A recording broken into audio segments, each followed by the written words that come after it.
Good evening, world.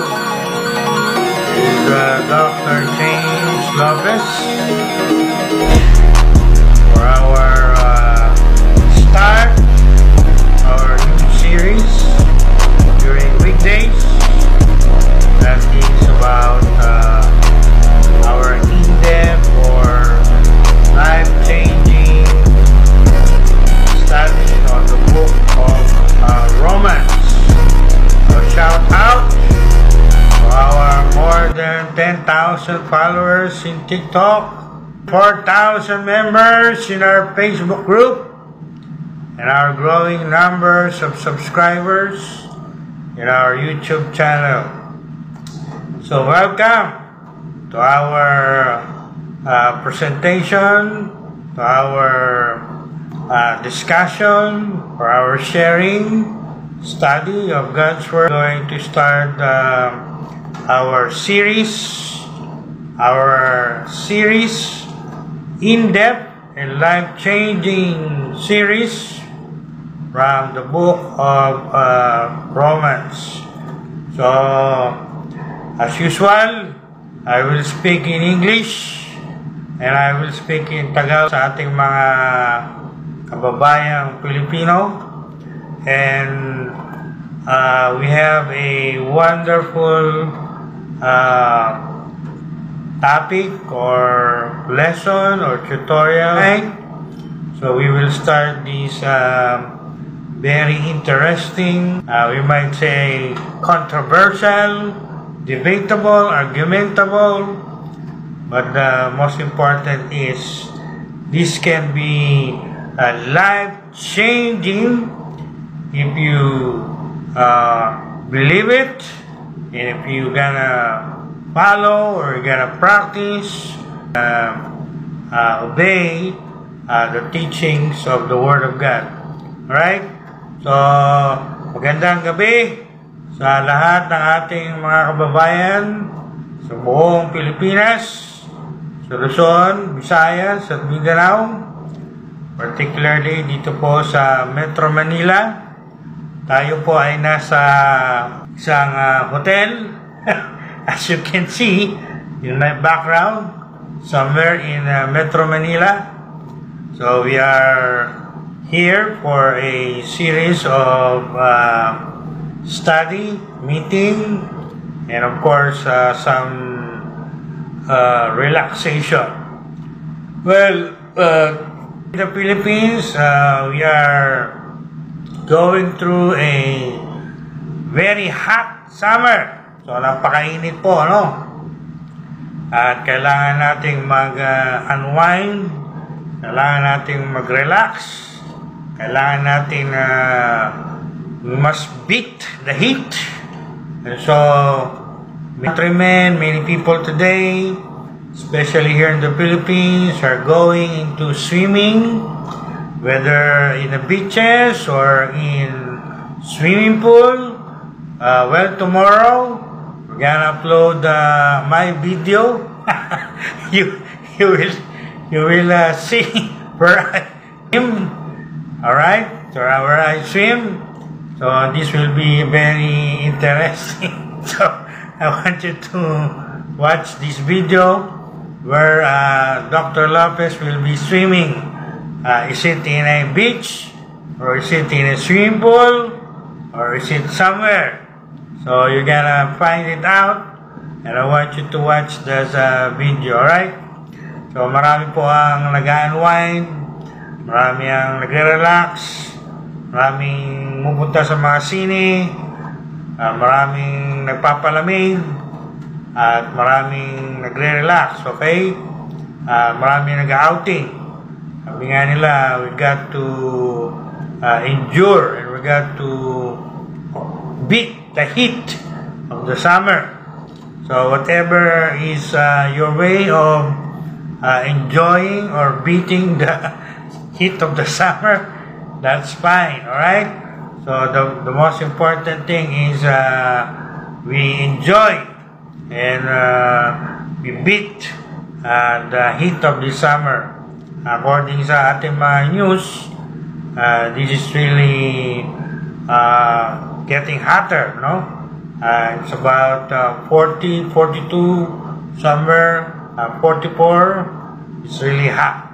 So, reminder sa ating lahat, we need to drink a lot of water. O tayo ng tubig at hindi maubusan ng tubig yung ating mga katawan. Alright?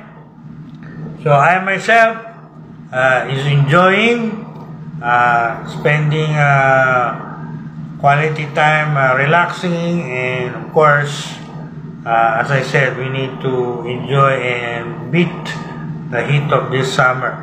Malayo pa po to. April pa lang po tayo. So, aabutin pa rin to hanggang May. And of course, here in our country, we usually experience rainy days during June. So, malayo pa po to. Mga ilang buwan pa natin itong kailangan mapagtagumpayan. So, whatever is your way, do it so you can enjoy and not so much endure this heat of the summer. Alright? And so, tonight, I will start my series of studies as I promised. We have two series of studies. Every Sunday, we do a in-depth and life-changing series from the blessed letter of the book of Ephesians. So we just started it last Sunday, and we are really blessed. Many are blessed, and I myself are also blessed. And so, for tonight, we're going to start our series of study from the life-changing letter of the Apostle Paul to the Romans, as I promised in my Sunday online service. During weekdays or weeknights, we will start this series, in-depth and life-changing series of messages from the book of Romans. Of course, to begin with, I want to set up your expectation. Any study of the Word of God will be life-changing only if we first, if we believe it, and of course, if we're gonna practice it, we're gonna apply it on our daily lives, and that will really change us, that will really transform our life. But if we don't believe it, if we don't practice it, and we don't follow what we're gonna learn, so that will have no effect in your life. So what I'm saying, in Tagalog, ito pong pag-aaral natin sa salita ng Diyos. Lahat ng pag-aaral sa salita ng Diyos, sa Biblia, yan po ay may power, may potential para baguhin ang ating mga buhay. Pero kung hindi naman natin mapayagan na ito ay magbago sa atin, hindi nga tayo mababago, ano? Maraming tao, nakikinig lang, puro pakikinig lang, nakikinig lang ng salita ng Diyos, ng Bible. Pero doon lang, nakikinig lang. At pagkatapos pakinggan, yon. Ulitin ko po yung aking sinabi. Lahat ng pag-aaral ng salita ng Diyos o ng Biblia, meron po yung kapangyarihan, meron yung potential para magbago ng buhay ng isang tao. Pero kung ang mga nakikinig, kung pakikinggan nyo lang at hindi nyo naman paniniwalaan at hindi nyo i-apply sa inyong mga buhay, wala po talaga mangyayari sa inyong mga buhay, no? Ang salita ng Diyos ay makapagbabago lang ng buhay natin kung ito ay ating paniniwalaan at ating susundin. The Word of God can only transform us and change us if we believe it and if we obey it. If we don't, nothing will happen in our lives. So, yan po yung aking unang point. First point, I need to raise up in this series because this series is very important, very crucial because this series of study from the book of Romans will answer many questions about the transformation of a human being from being a sinner into being a righteous. Yung isang makasalanan ay magiging matuwid sa harap ng Diyos kung siya po ay una paniniwalaan niya itong salita ng Diyos ating pinag-aaralan at ito ay kanyang susundin. Alright, so I don't have a luxury of time tonight, so I will jump now into the first part or part 1 of our series from the letter of the Apostle Paul or St. Paul to the Romans. Well, I have prepared 6 questions to cover this series. And first, the big question. What is that, Dr. Lopez? This is the question. Can a sinner be righteous before God? Can a sinner be righteous before God? Sa Tagalog, ang isa bang taong makasalanan ay pwedeng maging matuwid sa harapan ng Diyos? Ulitin ko po, yan ang tanong ng maraming tao noon hanggang ngayon. Many people are wondering, thinking, arguing, debating about this big question.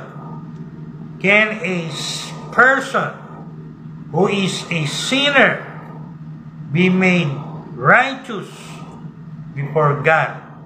Ang isa bang taong makasalanan, pwede ba siyang maging matuwid sa harapan ng Diyos?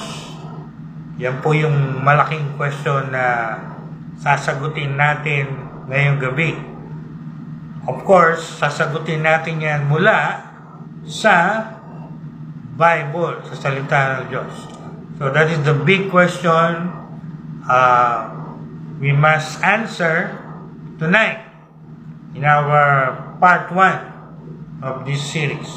Well, so what is the answer? Can a sinner be made righteous before God? Or sa Tagalog, ang isa bang taong makasalanan ay pwedeng maging matuwid sa harap ng Diyos? Of course, you are entitled to your opinion.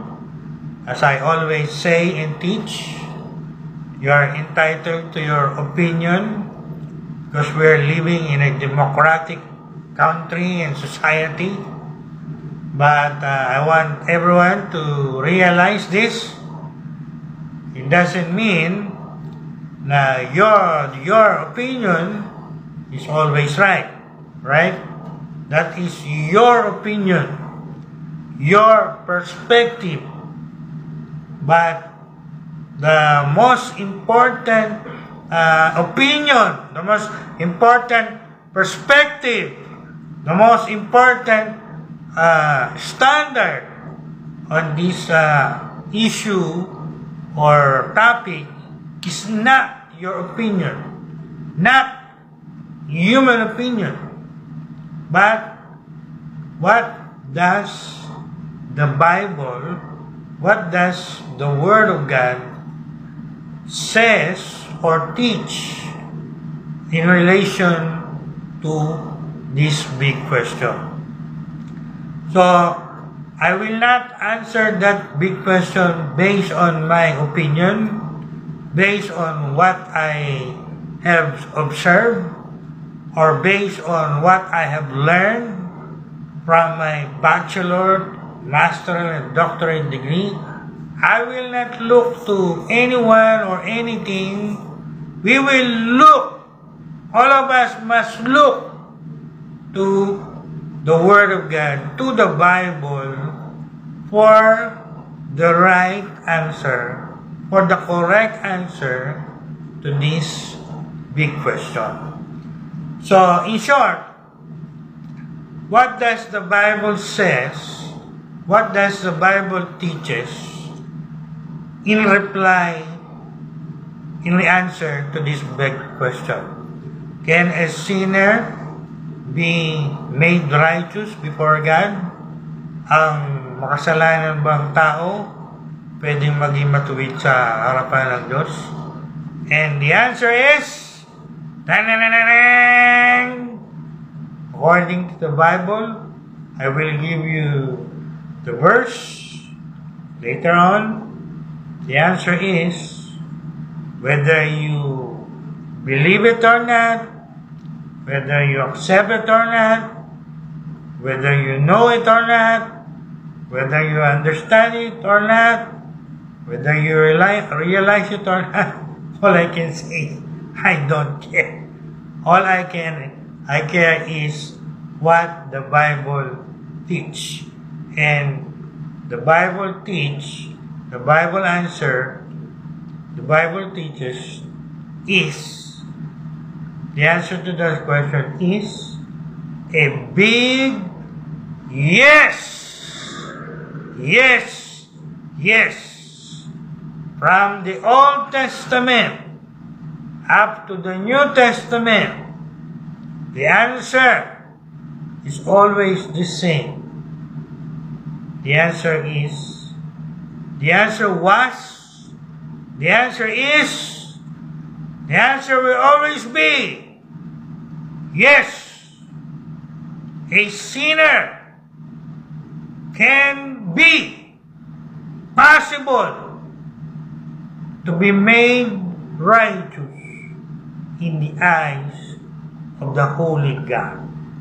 Ang isang taong makasalanan, ganang makasalanan yung tao niyan, ang mabuting balita po ng salita ng Diyos ay siya po ay pwede, siya po ay posible, hindi imposible, posible siyang maging matuwid sa harapan ng Diyos. Actually, hindi lang sa harapan ng Diyos, maging sa harapan din ng mga kapwa niya tao. Wow! That is really good news. Yes! Yan po ay mabuting balita. And I am here tonight in the start of this my series from the book of Romans to share to you and to announce to the whole world that good news. God said in His Word, a sinner can be made righteous in His eyes, provided if he or she follow what it is written in the Bible. So you might ask,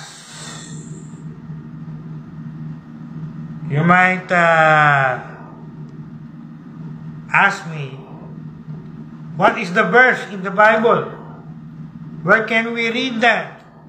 Bishop Lopez, saan natin makikita sa Bible na ang isang makasalanan pwedeng maging matuwid sa harapan ng Diyos?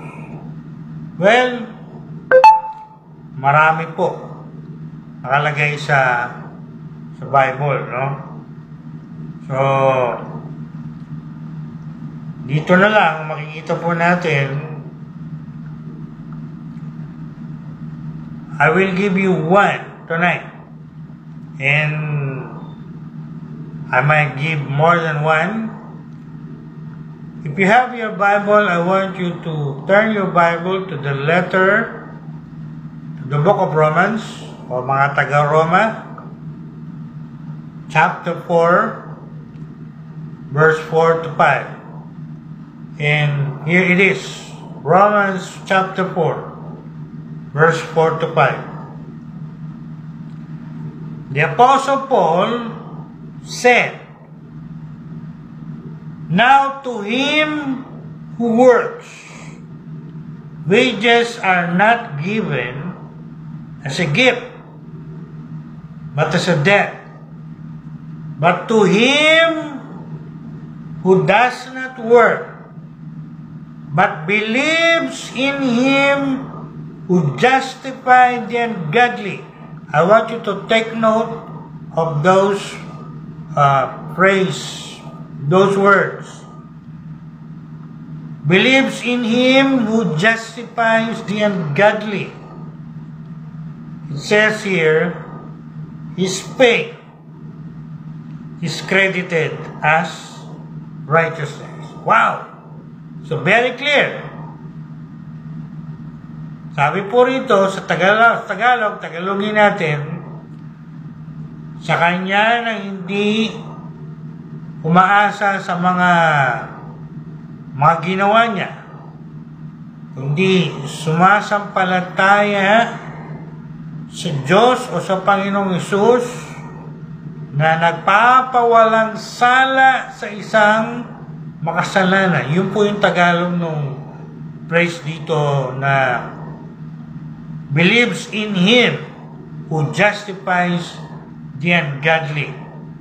Ang sabi dito, his faith is credited as righteousness. See? Dito po, makikita natin, ito pong verse na to, isang verse lang to sa Book of Romans, pero maliwanag na po dito sa isang verse na to. Pinapakita yung sinabi ko po kanina, that a sinner can be made righteous, can be righteous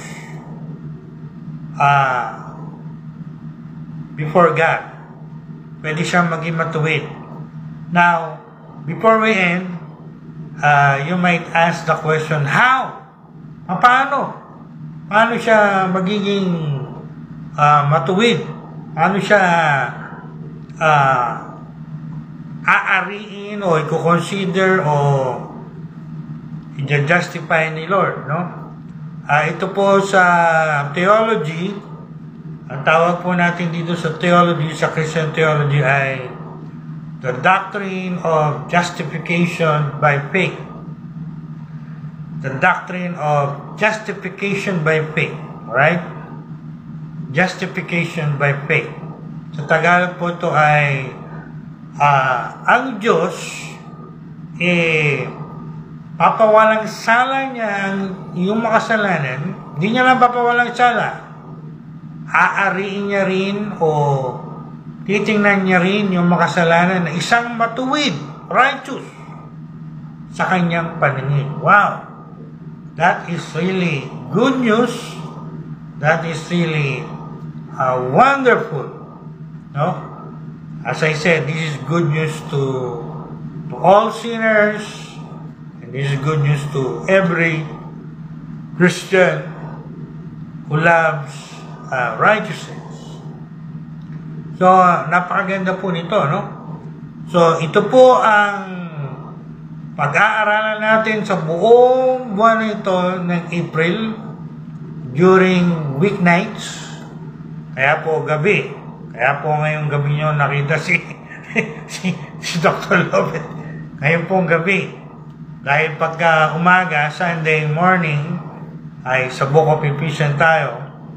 Pagkagabi, Wednesday or Friday or both, gonna be on evening. Right? So, kaya po gabi tayo.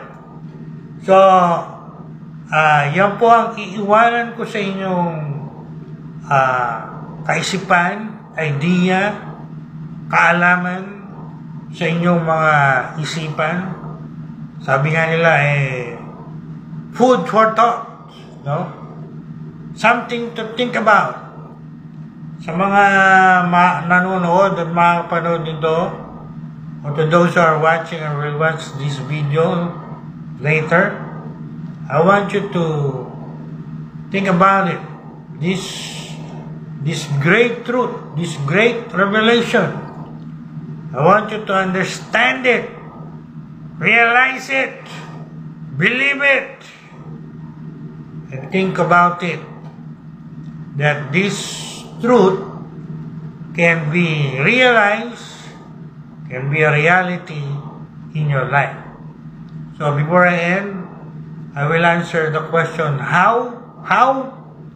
Paano ang isang makasalanan magiging matuwid sa harapan ng Diyos? Well, simple lang po ang binigay ng Bible.